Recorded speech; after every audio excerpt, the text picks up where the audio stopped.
All right. Hey, welcome to another WaterTrek 360. Today I'm down here in southern Florida.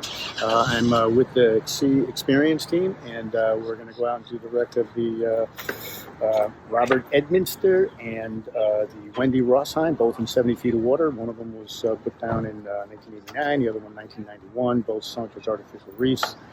The Edmister used to be the Cape Gull, was a 90-foot Coast Guard cutter. It's really 87 feet. And the Wendy is a 116, formerly called the Natoya, hull yacht built in 1947, put down in 91, again as a memorial reef.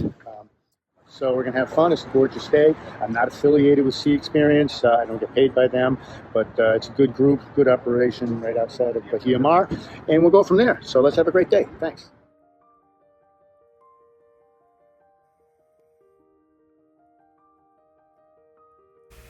The Cape Gull was purchased in 1989, renamed to the Robert Edmister, and sunk as an artificial reef in December of that year.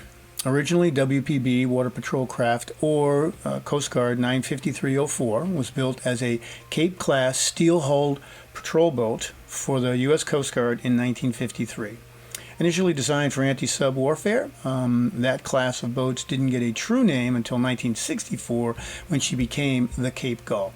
She was 95 feet with 20-foot beam and a draft of 6 feet. She spent her early career in New York doing search and rescue, was moved in 1977 and 1978 to Baltimore, where she was retrofitted and increased her top speed to 24 knots. She was then shipped south to Miami, where her fun started. Over the next 11 years, she seized 14 vessels carrying over 130 tons of marijuana, 600 plus kilos of cocaine, and a variety of other narcotics. She rescued 7 distressed vessels and saved well over 20 lives. The Edmister is upright and intact, as you see in the video. You can see the wreck is teeming with fish, with lots of snapper and porkfish. She's penetrable from both the midsection and holes cut into her sides. At only 95 feet in length, you can cover her pretty quickly, giving lots of time if you are into photography. When wreck diving, it's important to remember that if you're going to do penetration and relish crawling around inside of a shipwreck, then you need to be very careful and look at your surroundings as you enter the wreck. Especially above you, there are overhangs and sharp objects that can catch or perforate your gear. In an enclosed space underwater where you potentially could get stuck, then it's probably not a good idea to do so unless you've had some kind of training in wreck diving, or those spaces are wide open and have multiple ways out. On this particular day, the weather was nice and sunny, so as you can see in some of the video, while we were on the stern, we could see pretty much to the bow. So at a 95-foot length, we were guesstimating 80 to 85 foot visibility. Her superstructure was aluminum, and there really isn't much of it left there.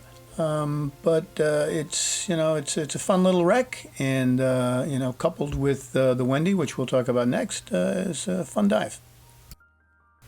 Next, we head to the Wendy Rossheim. She's a little over 100 feet west of the Edmister, across the sandy white bottom.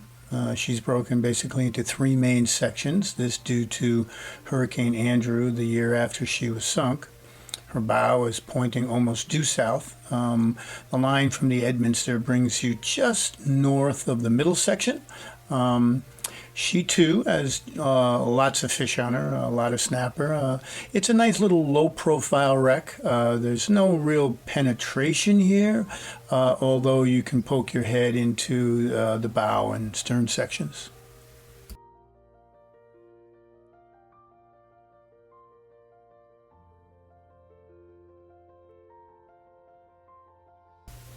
As we headed south to the bow section, this is where I wanted to play with the 360 camera a bit. You see that I leave the camera on the wreck and swim out with my dive buddy to get a few 360 photos at the bow.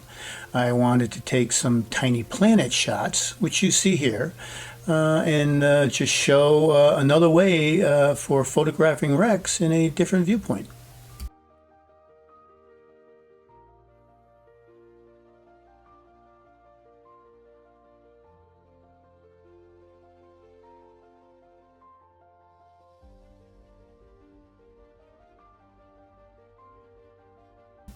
The Natoya, hull number 406, was the third yacht of a Cruise Master series from the Defoe Shipbuilding Company.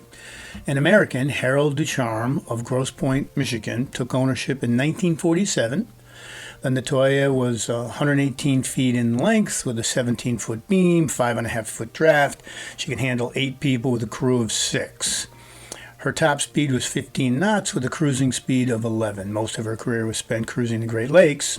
She did, however, make an appearance in the James Bond film Thunderball in 1965 when she was briefly renamed the Disco Volante. She was effectively the body double for the film's main yacht.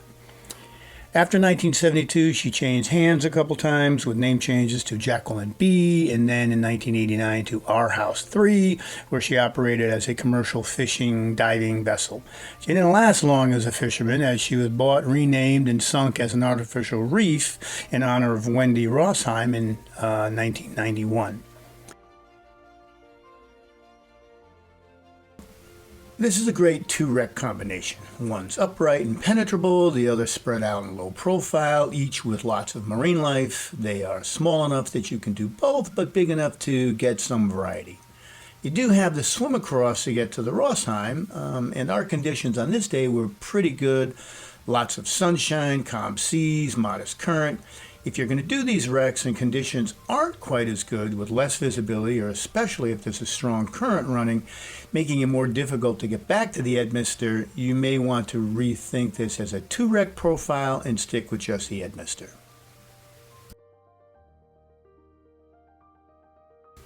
There is another wreck nearby, the Paul Sherman, a 56-foot shrimper put down in August of 1991. There's a line running to it from the bow of the Edmister. It's a little farther away, about 150 feet north-northeast.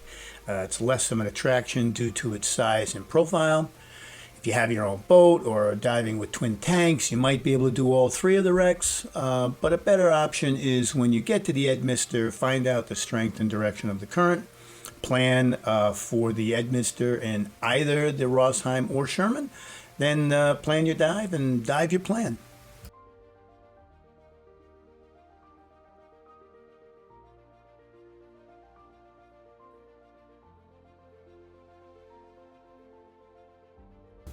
Well, I hope you enjoyed this little 360 video. Go back, play it again, play with the 360 controls, look at different parts of the wreck. I hope you enjoyed it. One more time, I'm not affiliated with Sea Experience. I think it's a good shop, which is why I put the little video in here. But they are not the only boat or dive shop that can get you to these wrecks if you are interested in diving them.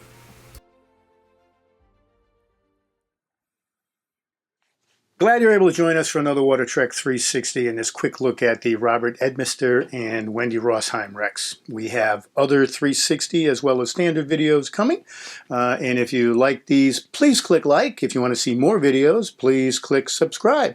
Also, check out our review of the GoPro Hero 9 and the Insta-1 R360 as a dual camera setup. And again, until next time, go explore and get wet.